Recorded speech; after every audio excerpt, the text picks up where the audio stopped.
Buenas tardes a todos y todas, pronto iniciaremos nuestro conversatorio, la auditoría forense aplicada a las investigaciones internas, con nuestra invitada desde Perú, la señora Rosa Esteves.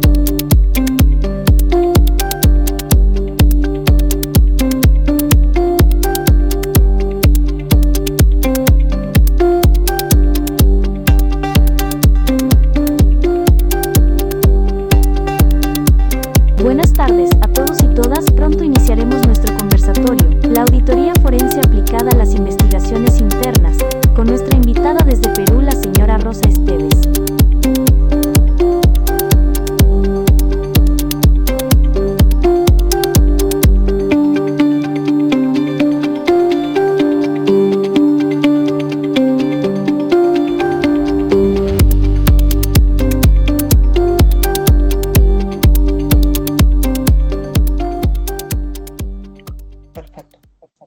Muy buenas tardes a todos, muy buenas noches también, dependiendo de dónde se encuentren. Mi nombre es Fernando Pérez, fundador y presidente de la Fundación Internacional de Auditores Forenses Certificados, institución sin fines de lucro que se encuentra localizada con casa matriz en Santiago de Chile y que actualmente estamos iniciando nuestras actividades de difusión, formativas, para próximamente en el año 2026, enero, comiencen nuestros procesos de certificación.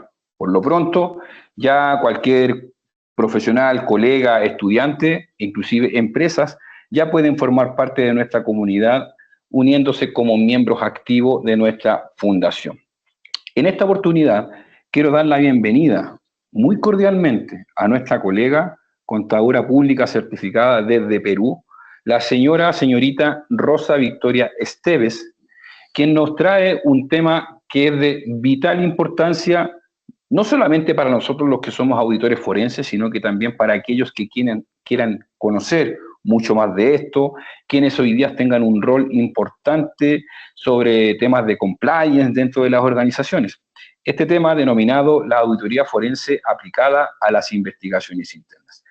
La modalidad de esta charla es un conversatorio interactivo en donde el suscrito, junto con Rosa y Simón desde Colombia, estaremos interactuando considerando de que Rosa es la protagonista de este evento. Y cada uno de ustedes, si a lo mejor tiene alguna consulta o alguna duda, las puede hacer al final de la sesión cuando Rosa dé el pase para hacer consultas al respecto. Por lo mismo, le damos la bienvenida a Rosa y esperamos que sea un grato momento. Rosa, muy buenas tardes, ¿cómo estás tú? Buenas noches, Fernando. Buenas noches, Simón. Buenas noches a todos los colegas que están conectados. Qué bueno poder compartir con ustedes experiencias en la práctica forense. Ya Fernando lo comentó, soy auditora que vengo con más de 10 años de experiencia en diferentes firmas. Por ende, hay un background importante respecto a ciertas casuísticas que vemos, ¿no? Adicional a ella, pues tengo experiencia también en el sector de minería y en el sector de energía. Pero bien, estamos aquí prestos para poder un poco enfocar y ir poniendo los lineamientos sobre el tema que vamos a ir compartiendo con Fernando y con Simón, ¿ok? Muchas veces nos preguntamos cuál es la diferencia entre la auditoría tradicional y la auditoría forense.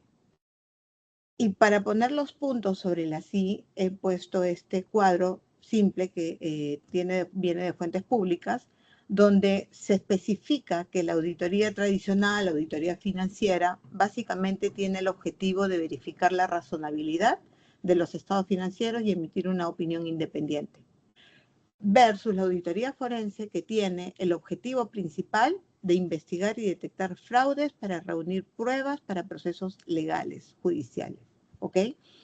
Ese es el enfoque, ese es el objetivo de ambos. Y como enfoque, el enfoque de la auditoría tradicional es una revisión sistémica y estructurada de registros y controles.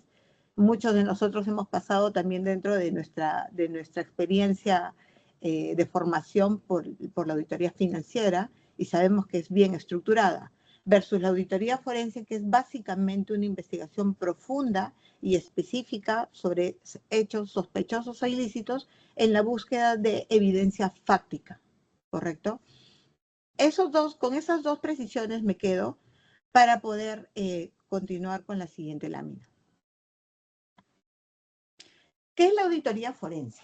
La auditoría forense se ha hablado mucho en estos últimos años sobre los diferentes conceptos que existen. Existen diferentes asociaciones, entidades que tienen sus propias conceptualización. En esta oportunidad, básicamente lo que quiero resaltar es que dentro de todos esos conceptos se coincide que la auditoría forense es una disciplina que combina conocimientos de auditoría, contabilidad, temas financieros y de investigación, una estructura y una formación de investigación para ir de lo general a lo específico sobre algún tipo de caso y producir evidencia en un formato legalmente admisible que pueda usarse en un proceso judicial. ¿Y por qué decimos legalmente admisible? Porque aquí entra un término muy importante que es la cadena de custodia, que muchas organizaciones que están en el proceso de preparación, de formación de equipos, de preparación de una cultura de compliance, una cultura antifraude también, a veces dejamos de lado de revisar que este proceso, que este formato, este proceso de cadena de custodia, no lo miramos tanto a detalle cuando es vital cuando hacemos una investigación forense. ¿Ok? ¿Por qué las organizaciones deciden investigar? Porque básicamente cuando son víctimas de un fraude, se quiere saber qué, quién, cómo, cuándo, por qué, cuál es el impacto económico, ¿no? Y qué tengo que hacer también para poner las llaves adecuadas y que este tema no vuelva a suceder. Las organizaciones también tienen que establecer responsabilidades y en el ámbito de la cultura de compliance lo que se busca es ejemplificar, ¿no? Si es que existen compañías que tienen cero tolerancia a temas de fraude, existen compañías que dentro de esa cultura lo que buscan es ejemplificar y dejar que toda la organización sepa que la compañía tiene un código que marca las pautas de comportamiento para los diferentes tipos de acciones o roles que tenemos en las compañías. ¿Para qué más una organización decidiría investigar? Para desvincular algún tipo, alguna empresa que haya cometido un hecho delictivo, algún trabajador también, ¿no? Y como ustedes saben, usualmente existen las famosas colusiones, porque un fraude no lo comete uno, siempre hay colusión, siempre hay intervención de más personas. Muchas veces pueden ser personas de la misma compañía como parte de los stakeholders con los que trata la compañía. Existe otro tema que es la recuperación de activos. Y esto también lo estamos viendo últimamente porque cuando se comete un fraude, lo que la compañía busca también es recuperar, ¿no? Minimizar el impacto que tuvo. Y para ello tienen que estar preparados. Y finalmente, una vez que se detecta el hecho, porque acuérdense que la auditoría forense es más detectiva, es para que la compañía pueda tener un adecuado plan de remediación. Con estos 5 puntos, básicamente se sustenta el por qué las compañías se están preocupando actualmente en tener equipos formados, en tener auditores que tengan los skills necesarios y no solamente que puedan tener el skill contable, sino también complementar con la parte financiera, con la parte legal, con la parte, con las otras aristas que también se requieren en una investigación. En la siguiente cuadro les he puesto en resumen cuáles son algunos de los procedimientos que se utilizan cuando uno hace una investigación. Muchas veces, cuando ya se hizo, se tiene la denuncia recibida ya sea por el canal de línea ética y la compañía inicia el proceso de investigación, elaboramos una hipótesis, realizamos un planeamiento para poder realizar toda la investigación y para ello necesitamos algunas herramientas, ¿no? Necesitamos herramientas que nos ayuden a complementar esa investigación. Los equipos dependiendo del caso, con los que se forma un equipo para la investigación, puede ser o se requieren, por ejemplo, profesionales que sean expertos en Forensic Technology, o sea, que se encarguen de ver todo lo que es la clonación de discos, el tema de la adecuada cadena de custodia, ¿no? El documentar bien los códigos hash, etc. El análisis de la evidencia digital, es decir, qué herramientas también voy a utilizar para poder analizar y sacar de todo ese mundo de datos, de toda esa data que se puede tener en diferentes tipos de formatos, qué herramientas necesito tener para poder tomar lectura y poder transformar esa data en información que me lleve a la obtención de las evidencias para sustentar los hechos fácticos que estén relacionados a la investigación. Otra de las herramientas que usualmente se utilizan son las entrevistas, ¿no? Las entrevistas, en este caso, hay diferentes, ustedes pueden consultar, hay diferentes fuentes que te recomiendan de qué forma hacer una entrevista. Hay entrevistas que son de formato, que son para testigos, para cómplices. Hay diferentes estrategias para poder llevar a cabo esta entrevista. Otros procedimientos importantes también, dependiendo del tipo de fraude que se haya cometido, puede ser la implementación de Forensic Accounting, peritos grafotécnicos, ¿no? Que son para la evaluación o los responsables de validar que las firmas que se encuentran en los documentos sean correctos, el tema de expertos en documentoscopía, es decir, análisis de documentos, dactiloscopía, huellas digitales, y entre otros tipos de tanto de herramientas como profesionales que van a ayudar a que el caso se pueda tomar forma debidamente documentada y con la cadena de custodia adecuada.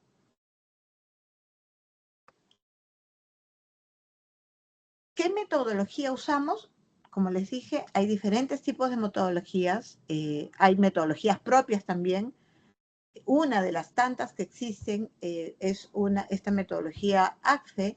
Sin embargo, dentro de mi expertise yo les he puesto acá más o menos algunos ítems o quick wins de la forma como llevaría una investigación, ¿no? Cómo podría aterrizar esa hipótesis que tengo, cómo tengo que planificar ese trabajo de campo que voy a ejecutar, de qué forma dentro de la planificación voy a incluir a estos expertos que les comenté en la lámina anterior, en qué momento voy a necesitar un Forensic Technology, en qué momento voy a necesitar un experto, por ejemplo, si fuera algún tema de alguna obra, algún ingeniero, algún ingeniero civil que me pueda ayudar, o sea, dependiendo del caso voy a incluir a los recursos. Y todo este tema de a quién voy a incluir, cómo, cuándo, en qué momento los voy a involucrar y qué tipo de información voy a manejar, la tengo considerada en mi planificación, ¿sí? La planificación, cuando uno inicia una investigación, inicias con una base, sin embargo, de acuerdo a cómo se va desarrollando la investigación, esta planificación se va a ir flexibilizando, porque vamos a ir mirando, de acuerdo a los hallazgos que podamos obtener, qué necesitamos para encontrar la evidencia fáctica, ¿ok? Por eso es muy importante cuando uno recibe una investigación o una denuncia, saber cómo lo voy a planificar para ver dónde tengo que ajustar o dónde tengo que incluir el expertise de la persona que me va a ayudar a tener la evidencia, ¿correcto? Cuando ya tenemos la planificación y estamos en la ejecución del trabajo de campo, nos preocupamos por la recolección de evidencias, ¿no? Y acá respetamos mucho la cadena de custodia. La cadena de custodia no necesariamente va a estar relacionado al tema de la clonación de discos, sino también va a estar, va a tener que entrar en la forma como obtenemos la información. han habido casos en los que compañías que tienen o manejan sus canales de denuncia tienen diferentes medios por donde denunciar, ¿no? Hay algunas empresas que con todo el tema del protocolo de seguridad manejan ciertos tipos de ingresos. Uno de ellos pueden ser canales de WhatsApp. Y, por ejemplo, cuando se recibe información a ese nivel, cuando se reciben correos, también si el tema es relevante, hay que incluirlos en el proceso de cadena de custodia. Este proceso de cadena de custodia involucra 3 temas importantes. Primero, cuando se hace una cadena de custodia, por lo menos aquí en Perú, lo que hacemos es, tenemos a un notario, lo hacemos en presencia de un notario. En presencia de un notario, con los equipos específicos que se van a clonar, ya sean móviles, ya sean desktop, laptop o información que esté en la nube, ¿no? Esta forma de cómo tomamos o cómo documentamos la cadena de custodia va a tener un protocolo según lo indique el notario. ¿Qué es lo que va a hacer el notario? Va a ser como el veedor de la clonación de los discos. Usualmente se sugiere que se hagan clonaciones de 2 copias, una para que termine lacrada con la firma del notario y la respectiva cadena de custodia, y el otro disco que lo utilizamos para la lectura de la información. En este disco que es el que vamos a manejar, también tiene que haber un protocolo. O sea, en qué momento yo, este disco que no está lacrado, que ya lo utilicé, también tiene que pasar por un proceso de destrucción, una vez que hayamos terminado el tema de nuestra investigación. ¿Por qué destrucción? Porque ya tenemos un disco que está lacrado con todo el protocolo del notario. Por lo menos aquí en Perú tenemos esa práctica, ¿no? Dependiendo del tipo de denuncia, llegamos a tener ese protocolo de poder activarlo en el momento que se requiera. Una vez que se tiene esa copia de ese nuevo disco, utilizamos diferentes herramientas. Algunas mencionadas acá es el Encade, el Magnet Action, que lo que permite es levantar, por ejemplo, si fueran correos electrónicos, los levantas al sistema y a través de keywords vas sondeando o vas identificando algún tipo de correo que esté relacionado a tu hipótesis o a tu predication. Otro de los temas también relevantes que saltan dentro de la analítica de datos es qué herramienta de las que usualmente se usan es la más adecuada, ¿no? Es la más adecuada. Por ejemplo, actualmente se utiliza en minería de datos se utilizan diferentes herramientas como tener un ACL, tener una idea, mostrar en Power BI, el tema de Python, ¿no? Incluso con el tema del Machine Learning te va a permitir que tú puedas ir haciendo pronósticos para que tú le pongas algoritmos y con estos algoritmos tú puedas ir identificando las alertas de fraude. Les comenté hace unos minutos que es importante y es vital que el profesional actualmente tenga visibilidad y tenga conocimiento sobre el tema de minería de datos, machine learning, analítica de datos, porque es vital para nosotros los investigadores. Otra de las herramientas que también en algún momento en mi experiencia he utilizado es para una revisión financiera respecto a temas de, por ejemplo, estados bancarios o seguir la ruta del dinero, ¿no? Hay una herramienta que se llama Sentinel Visualizer que también te permite ir monitoreando cuando hay pago dobles, cuando hay transacciones que están relacionados a una misma fuente, cómo se fragmentan estos tipos de pago. O sea, con esta herramienta te va a ayudar a que tú puedas ir también delimitando cuál es la ruta del dinero, cómo salió, quiénes, en qué fechas, y así puedas ir armando tu storytelling de tu investigación. Finalmente, la elaboración del informe sobre la evidencia fáctica, sobre la evidencia que sea sustentable. Los informes usualmente tienen que narrar hechos puntuales, fechas, tu timeline, donde vayas explicando qué pasó y finalmente termines entendiendo cuál fue la vulnerabilidad de todo el proceso y finalmente la afectación o el impacto que tuvo la compañía a nivel económico, que no solamente va a ser el tema del fraude, sino también hay otros aspectos que se tienen que considerar, otros costos adicionales. Una vez que ya se tiene la elaboración del informe, las compañías inician la estrategia de las acciones legales. Por eso es que es vital que los informes de auditoría forense que se ejecutan para los fraudes ocupacionales o los fraudes corporativos tenga la adecuada sustentación, tenga un orden estructurado que con la lectura vaya llevándote de la mano sobre el informe para responder a las preguntas. ¿Quién, cómo, cuándo lo hizo? ¿Correcto? Y finalmente, una vez que se termina de hacer este análisis, este informe, las compañías piden un one page para poder, aparte de tu informe forense, poder tener conocimiento qué controles deberían ellos reforzar, ¿sí? Básicamente, esta es la experiencia que yo les puedo contar. En resumen, como les dije, no hay una guía estándar universal, cada quien le va poniendo su matiz, ¿no? Cada quien va adaptando de diferentes fuentes cuál va a ser la forma adecuada para poder investigar, ¿sí? Ahora le doy el pase a Fernando y a Simón para ver cómo complementamos.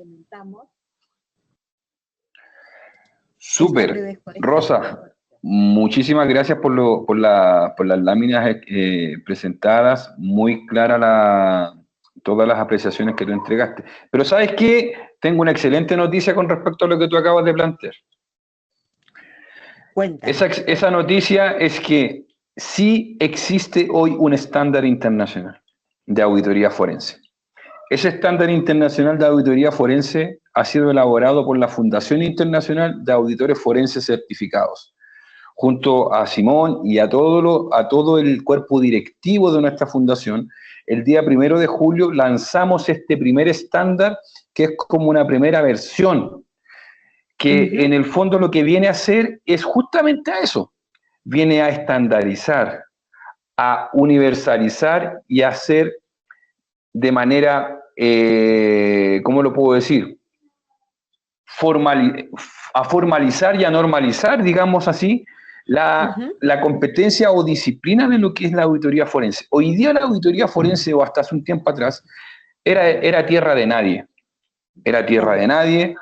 Todos trabajábamos basado en nuestra expertise, entonces nosotros como fundación dijimos, bueno, pongamos a disposición nuestra expertise y basémosla en un estándar para que todos aquellos que hoy día tienen justamente esa incertidumbre, esa dicotomía que a lo mejor significa cuando quiero actuar, cómo investigar, cómo inicio, cómo armar una hipótesis, qué hago con el hallazgo inicial, cómo hacer un levantamiento, cómo hacer requerimiento de información, cómo extraer pruebas digitales, pruebas físicas, cómo hacer el análisis de toda esta información, hacer data analytics, hoy día utilizar inteligencia artificial, cómo emitir un informe de auditoría forense, cómo probar frente a un proceso judicial cuando la causa se judicializa, etcétera.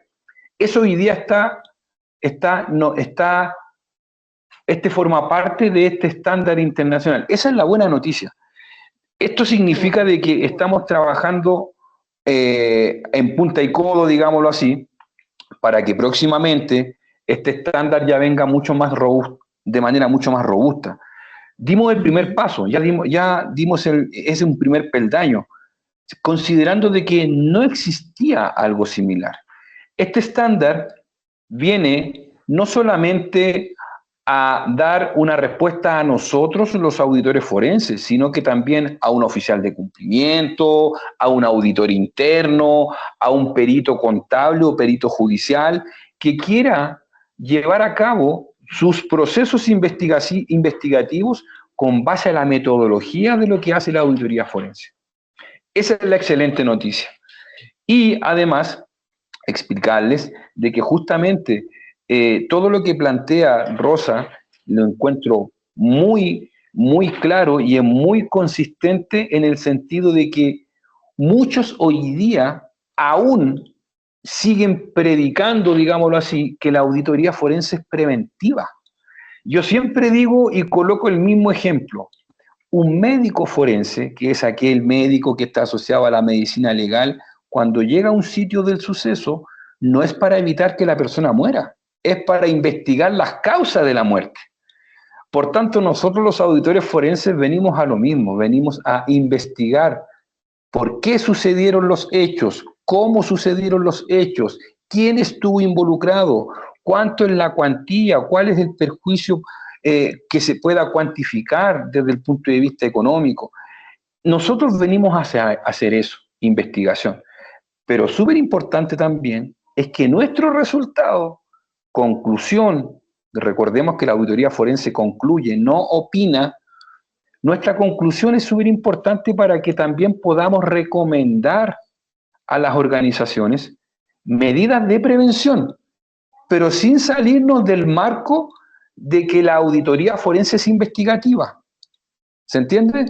Entonces, ahí es donde tenemos que ser súper firmes, porque nosotros hoy día estamos evangelizando lo que es la auditoría forense, junto con Rosa, que bien lo dijo con respecto a la diferencia de lo que es la auditoría forense versus una auditoría tradicional de estados financieros, digámoslo así. Entonces, ahí es donde tenemos que ser firmes. Y entonces, la otra buena noticia es que todos quienes formaron parte de este conversatorio, ya con su registro, les vamos a hacer llegar una copia de nuestro estándar internacional para que comencemos a difundirlo y comencemos a socializarlo, porque yo creo que esto, lo que se llama auditoría forense, debe ser una única familia y que todos estemos de la mano y hablemos en un mismo lenguaje. Eso es súper importante. Así como existen las NIF para pymes, Plena, IFRS, las XBRL, es un solo lenguaje, una sola taxonomía para presentar estados financieros. Nosotros también queremos hablar en un mismo lenguaje de lo que es la auditoría forense. Simón, la palabra. Gracias, Fer. Bueno, pues yo creo que lo más importante en esto, y muchas gracias a Rosa porque siempre nos ha acompañado en este difícil y arduo trabajo de la auditoría forense, es precisamente que una vez entendido que mucha gente ha comenzado el trabajo forense de una manera muy empírica, y que ha tratado de subirse a algunas certificaciones que muy probablemente tienen una aplicación muy americana más que latinoamericana, decidimos hacer un poco más de casuística local para que de alguna manera pudiéramos hacer una estandarización de procedimientos en la cual, independientemente de la norma, porque por ejemplo hablábamos ahorita en las preguntas del público frente a temas periciales, y en Colombia está muy delimitado para lo que tiene que ver con el Código General del Proceso en varios artículos, en los cuales hay unas exigencias. Pero si yo tengo estandarizado el procedimiento y logro delimitar de manera muy clara qué puede hacer auditoría interna y qué puede hacer un auditor externo experto que puede apoyar la función de auditoría interna para poder llevar a cabo una serie de investigaciones que van a llevar a buen puerto, pues es algo que nos agrada y nos alegra mucho poderlo traer como un beneficio. Entonces, la invitación claramente es que puedan darle una lectura muy crítica al estándar. La idea nuestra es seguirlo socializando con entidades de estandarización internacional para que empiece a adoptarse y empiece a volverse más común en los requisitos técnicos que debe contar un informe pericial, un informe forense. Recuerden que nosotros estamos expuestos a que una falsa denuncia o una temeridad en un hallazgo nos puede llevar a procesos judiciales. Y para eso el auditor forense debe contar con un protocolo, un modelo y un estándar al cual pueda hacer referencia cuando desarrolle un trabajo. Entonces, me alegra mucho que podamos tener esta conversación, que podamos revisar cada uno de los elementos que constituyen la auditoría forense y cómo podemos colaborar en la auditoría interna, pero sobre todo cómo hacemos para enaltecer esta profesión y cómo hacemos para profesionalizarla, que es nuestro fin último como fundación. Así es, gracias Simón. No sé si alguien tenga consultas, dudas, Rosa, si quieres seguir complementando algo más sobre tu vasta experiencia al respecto.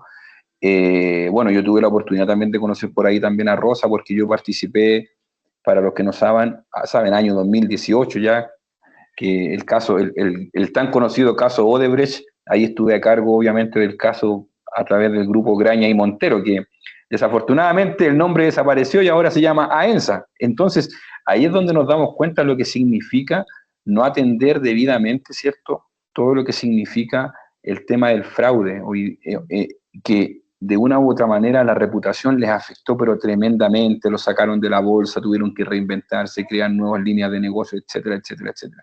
Entonces, no sé si, Rosita, tienes algún comentario para complementar, y quienes quieran hacer consulta también los pueden hacer a través del PQR del chat. Buenísimo. Sí, como bien dice Simón y Fernando, hay un tema que actualmente como auditores forenses nos está preocupando, que es, aquí le abro puerta, me parece que a Simón y a Fernando, que han estado viendo el tema de la IA para forenses, que es que actualmente como herramientas tenemos que velar por la seguridad de la información, ¿correcto? Entonces, ustedes que están actualmente desarrollando el tema, me gustaría preguntarles de qué forma manejamos el tema de la seguridad de la data, porque la investigación debe ser confidencial y solamente manejada con las personas, cierto tipo de información con las personas adecuadas para que la información no se filtre y el caso no se caiga. Con el tema de la IA, me gustaría escuchar sus comentarios de qué forma lo están incluyendo en el tema de la investigación forense.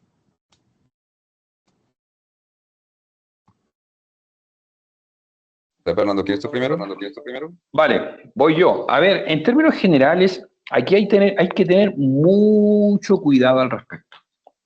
Recordemos que la inteligencia artificial no vino a reemplazar a nadie, primer punto. Por tanto, no podemos dejar que la inteligencia artificial lo haga todo. Con base a eso, es súper importante que la inteligencia artificial se pueda utilizar en distintas formas o en distintos caminos. Uno, que se pueda transformar como un asistente investigador, digámoslo así. Un asistente investigador que te ayude a analizar documentación, a robustecer la redacción de un informe, etcétera, etcétera, pero con base a la documentación y a los sustentos reales que forman parte de tu indagatoria, de tu proceso como tal. Esa es una oportunidad.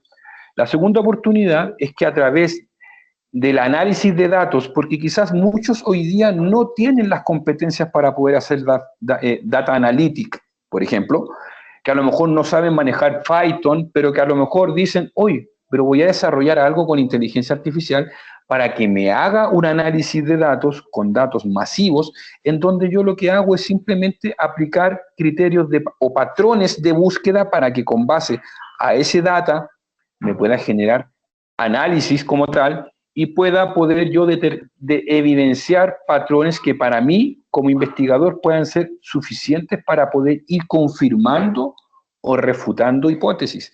Recordemos que cuando uno hace una investigación, el primer paso, el primer peldaño, una vez teniendo el insumo que da origen a la investigación, es hacer la ruta de navegación que se denomina hipótesis investigativa.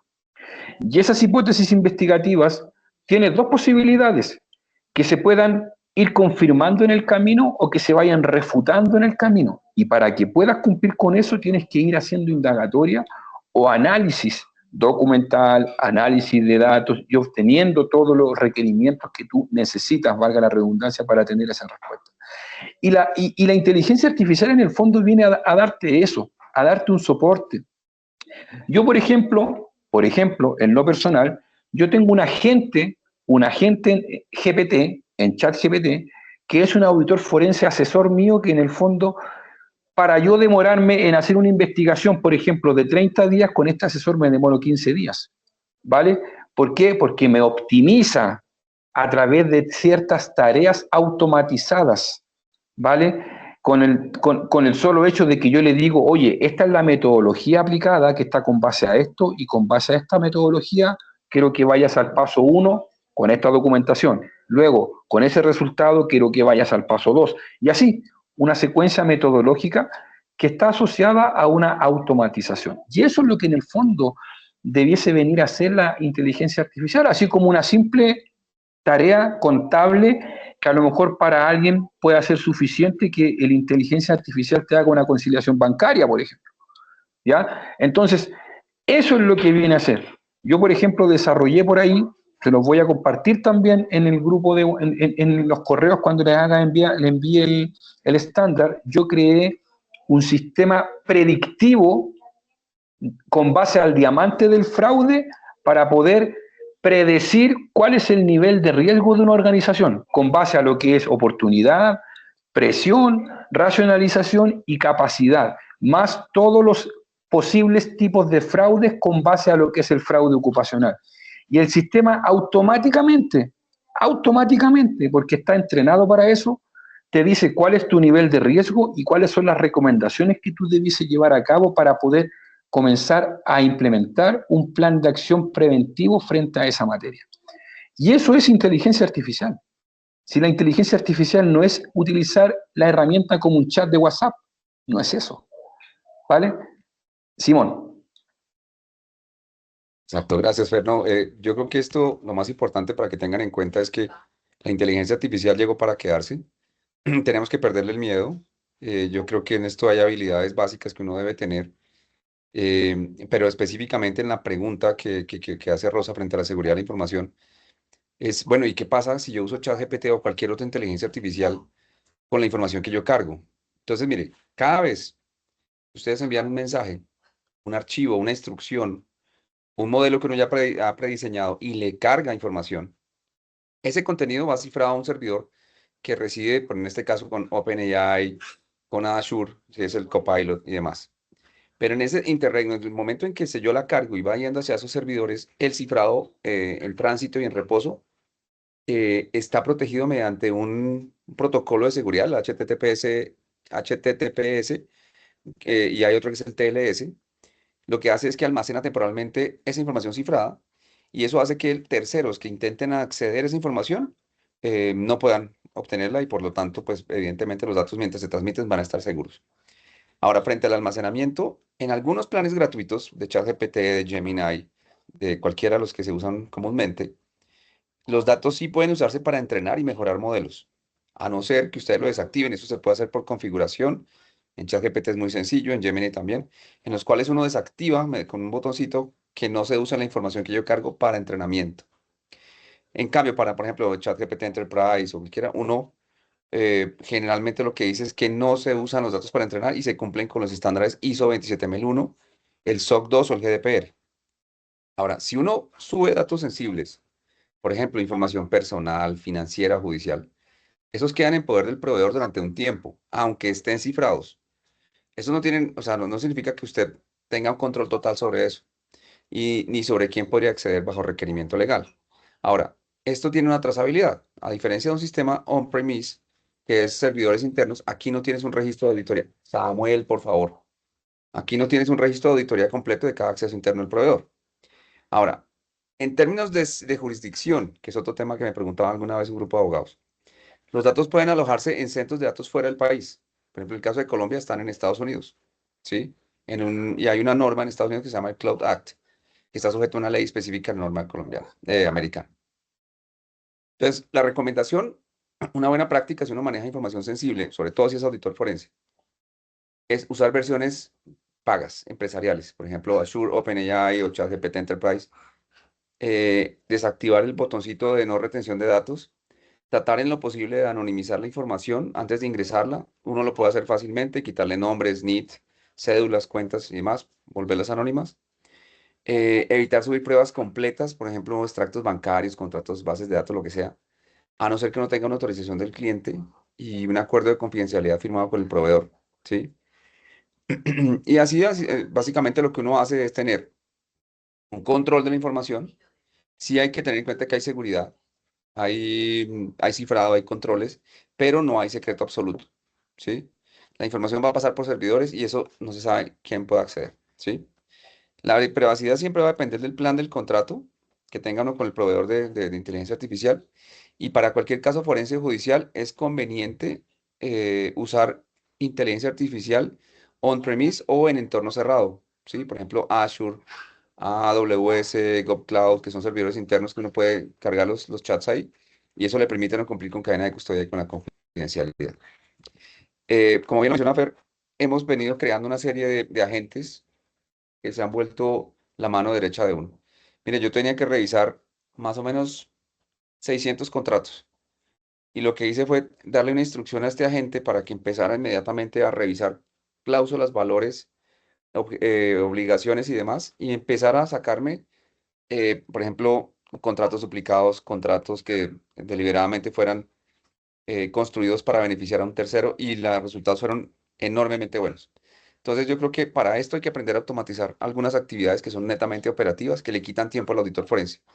Porque realmente uno lo que tiene que hacer es analizar, buscar indicios de fraude, pero ponerse a pasar información de contratos en Excel, que puede durar una semana y que esto lo haga en 5 minutos, pues es un gran plus. Entonces la invitación es, úsenla con responsabilidad, con cuidado. No dejen que la inteligencia artificial asuma el control de su investigación, más bien que sirva como un agente de apoyo. Y estoy seguro que vamos a reducir mucho el tiempo y vamos a aumentar los resultados, porque ya no vamos a revisar muestras, vamos a revisar el 100% de la información. Sí, y complementando un poquito lo que plantea Simón, hay una clave acá. Yo, por ejemplo, tengo Gemini Plus y ChatGPT también Premium. Y lo bueno que te da esta posibilidad es que tú ni siquiera necesitas cargar los documentos porque te conectas automáticamente a tus carpetas de Google Drive, por ejemplo. Por tanto, yo con Gemini, como es un producto de Google, yo no tengo para qué subirle una documentación, sino que le doy la instrucción que se conecte a un archivo y lo lea desde su origen, sin dejarlo en el repositorio de la inteligencia artificial. En el fondo, sigue utilizando la información que está almacenada en el repositorio que yo lo tengo con seguridad. Ahora, es súper importante lo que dice Simón con respecto al uso responsable. Nosotros también hoy día, este estándar internacional que hemos desarrollado, vamos a robustecerlo quizás en una segunda versión que lo más probable ya salga a partir del próximo año, pensando un poco en todo lo que significa estos nuevos cambios tecnológicos, principalmente en lo que es inteligencia artificial.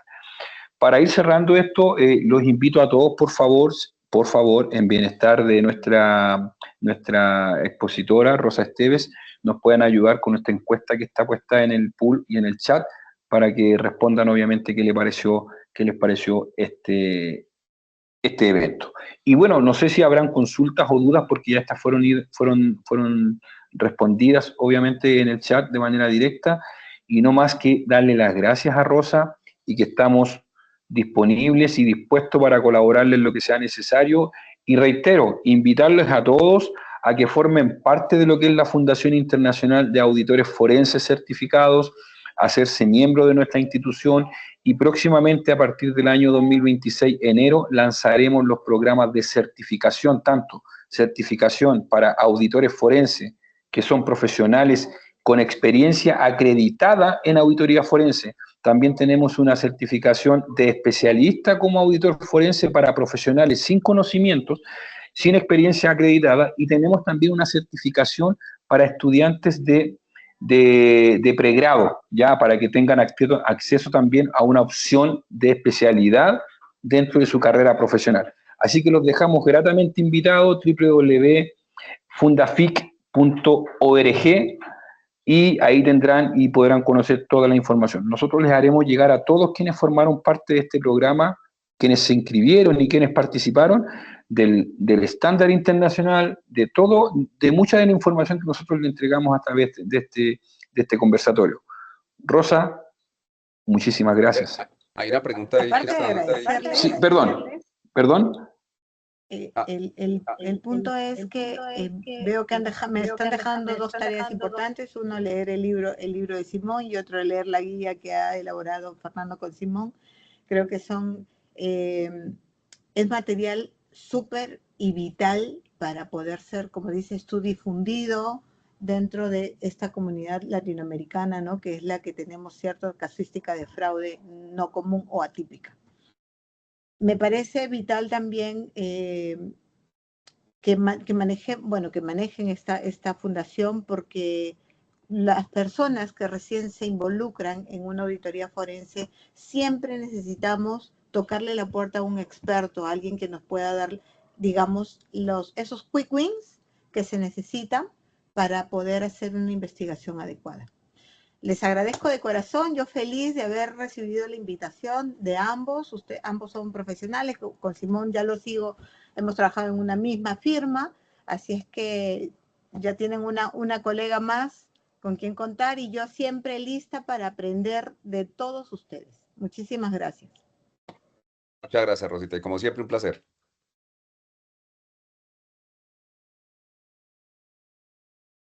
Tienes el micrófono cerrado. Voy a dar la respuesta en vivo a quienes hicieron una pregunta.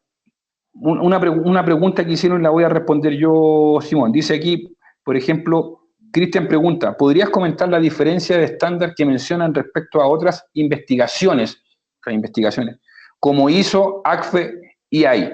Primero, EAI son auditores internos. ACFE son examinadores de fraudes, pero no son auditores forenses como tal. Y ISO simplemente es International Standard Organization, en el fondo son los que elaboran estándares internacionales. El estándar nuestro es muy similar a lo que hace ISO, pero que está enfocada exclusivamente en lo que es auditoría forense. Esa es la principal diferencia con respecto a lo que usted pregunta. Por ahí también preguntan si se van a formar comités técnicos. Efectivamente, tal como lo respondí, nuestra fundación, para quienes sean miembros de nuestra fundación, van a tener la posibilidad de formar parte de los equipos técnicos que vamos a crear también en el futuro. Así que con eso yo creo que queremos ir cerrando nuestro espacio, reiterar los agradecimientos a Rosa, a Simón y a todos ustedes. Muchísimas gracias y informarles que además esta grabación también va a ser difundida para que luego también puedan tener acceso a ella. Muchísimas gracias a todos y que estén muy bien. Saludos. Muchas gracias a todos. Un placer. Muchas gracias. Buenas noches.